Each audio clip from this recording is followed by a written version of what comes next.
Wife थी वो थी माता अनुसुईया। माता अनुसुईया कौन है? वो कर्दम ऋषि की पुत्री हैं और उनकी माता का नाम देवहूति है और वो कपिल मुनि की सिस्टर भी हैं। तो अभी देखो हमने कपिल मुनि के बारे में बात करी और कर्दम ऋषि की, तो माता अनुसुईया उनसे कैसे जुड़ गई यहाँ पे?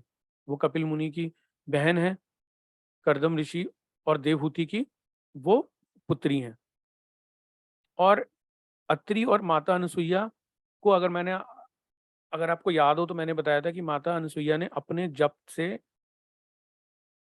ब्रह्मा विष्णु महेश को ही पुत्र संतान के रूप में मांगा था।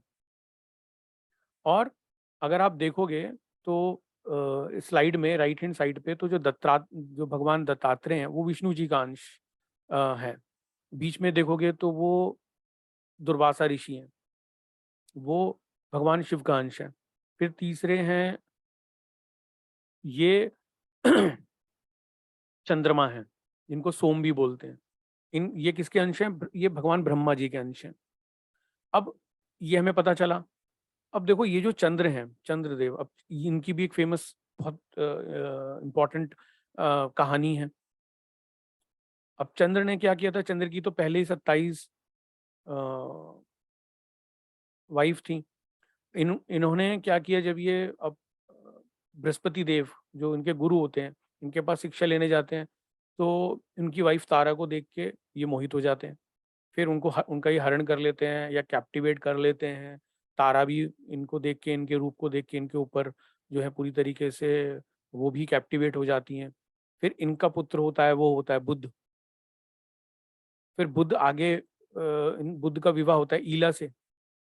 ईला से जो पुत्र होता है वो होता है पुररवा। पुररवा से फिर जो संतान होती है वो होती है आयु। फिर आयु से होती है नहुष। और फिर नहुष से 6 और बच्चे होते हैं जिनका नाम होता है यति, ययाति और सन्याति, अयाति, वियाति एंड कृति। और बीच में मैंने लिखा है ययाति को ब्रैकेट में कि ये इनकी शादी होती है देवयानी से, जो कि कौन है? शुक्र की पुत्री हैं। और यहीं से यदु वंश का शुरू होता है, वंश शुरू होता है जिसमें भगवान कृष्ण आए थे।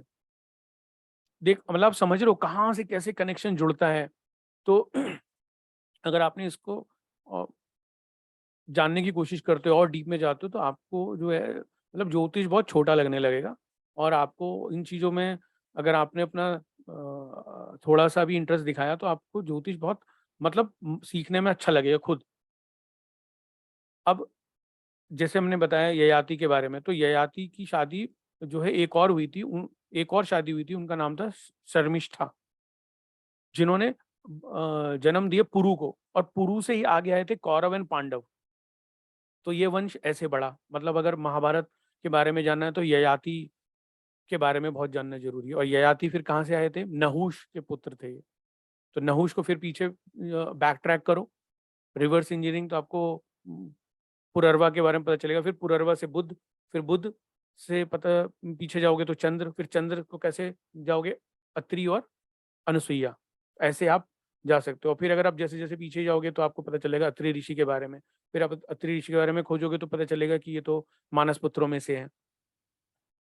तो याद रखिएगा कि जितने भी ब्रह्मा जी के मानस पुत्र हैं तो सबको ये काम डेजिग्नेट था कि आपको सृष्टि की संरचना या सृष्टि को आगे बढ़ाने में आपकी उपयोगिता है। और आपको ये भी बता दूं, जिन्होंने मना किया सृष्टि की संरचना मतलब आगे सृष्टि के बढ़ने में, जिन्होंने मना किया तो उनको आप मानेंगे नहीं, भगवान विष्णु, महेश और ब्रह्मा जी, इन्होंने कुछ ऐसी कहानी रची कि उसको श्राप, वहां पे कोई श्राप का एक एपिसोड डाल दिया तो उससे आगे कहानी बढ़ी। जैसे कि एक इंटरेस्टिंग कहानी बताता हूँ आपको। आपको कभी इसके बारे में पता नहीं होगा। इसमें क्या होता है कि पुलस्त्य ऋषि के बारे में मैंने आपको बताया था अभी। तो पुलस्त्य ऋषि के संतान थी विशर्वा, फिर रावण, ऐसे करके।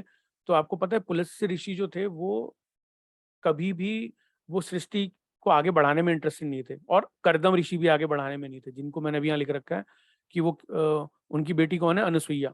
और उनके पुत्र कौन है? कपिल मुनि। तो करदम ऋषि भी आगे नहीं बढ़ाना चाहते थे, इन्होंने भी मना कर दिया था। ये बोलते थे कि हमें तो भगवान की भक्ति करनी है। तो पुलस्त्य ऋषि की एक इंटरेस्टिंग स्टोरी है कि जहाँ पे ये बैठ के तपस्या करते थे ना, वहाँ की इंटरेस्टिंग स्टोरी है कि मुझे वो उन राजा का नाम याद नहीं आ रहा अभी फ़िलहाल, और उनकी कन्या का, तो वो ये ये सब खेलने जाते हैं वहाँ पे। मतलब ये उस राजा की जो कन्या होती है अपनी सहेलियों के साथ, और उनकी जो तपस्या होती है बार-बार भंग हो जाती है। तो वो श्राप देते हैं, वो ये कहते हैं, पुलस्त्य ऋषि बोलते हैं कि जो भी मेरे इस तप भूमि पर कोई भी कन्या आएगी, तो वो प्रेग्नेंट हो जाएगी। विदिन सर्टेन अगर किलोमीटर में कोई आएगा, मतलब कोई कन्या आएगी, तो वो प्रेग्नेंट हो जाएगी। अब होता क्या है, वो कन्या जाके अपने पिता को बताती है। वो बताती है कि ऐसे-ऐसे हो गया, तो पिता कहते हैं, "भई उधर मत जाना।" तो एक दिन क्या होता है कि उस उनकी जो पुत्री होती है ना, उसके पीछे गाय लग जाती है मारने के लिए, और भागते-भागते ना उनके कुटिया की तरफ ही चली जाती हैं वो। तो वो प्रेग्नेंट हो जाती हैं।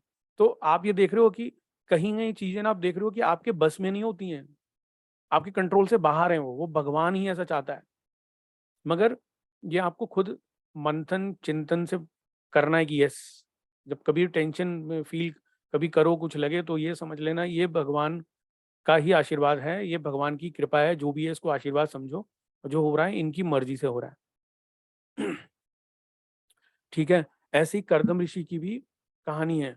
कर्दम ऋषि की भी वो भी मना कर देते हैं कि मुझे ऐसे मतलब जो है ना शादी नहीं करनी।